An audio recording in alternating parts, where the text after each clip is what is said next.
வருகின்ற நாடாளுமன்ற தேர்தல் கூட்டணி கணக்கு அந்த 20 எடப்பாடியின் ஃபைனான்ஸ் கம்பெனியை கூட்டணிக்கு ஆள் கிடைக்காத அளவுக்கு தனிமைப்படுத்தி மோடி பிரதமர் என்கின்ற ஒற்றை புள்ளியில் பாட்டாளி மக்கள் கட்சி,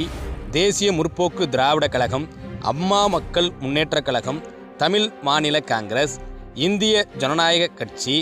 புதிய தமிழகம், புதிய நீதி கட்சி, சமத்துவ மக்கள் கட்சி உள்ளிட்ட இன்னும் பல கட்சிகளை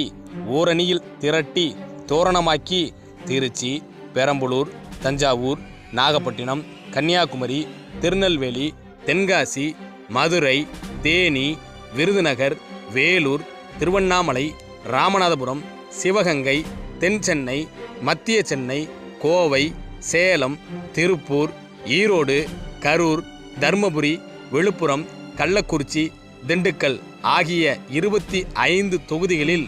20 தொகுதிகளை வென்றெடுத்து தமிழ்நாட்டில் ஒரு அரசியல் புரட்சியை நிகழ்த்த அம்மாவிடம் பெற்ற அரசியல் ஞானமும் தேர்தல் அனுபவமும் கொண்ட ஓபிஎஸ்ஸின் முதிர்ச்சியையும் அண்ணாமலை, அன்புமணி, தினகரன் போன்ற இளந்தாரிகளின் துருதுருப்பும் கைகொடுக்கும் என்கின்ற கணக்கை தவிர்க்க முடியாது அல்லவா? என்ன நான் சொல்றது? கழகத்தினுடைய கொள்கை பரப்பு செயலாளர் அண்ணன் மருது அழகராஜ் அவர்களின் பதிவு.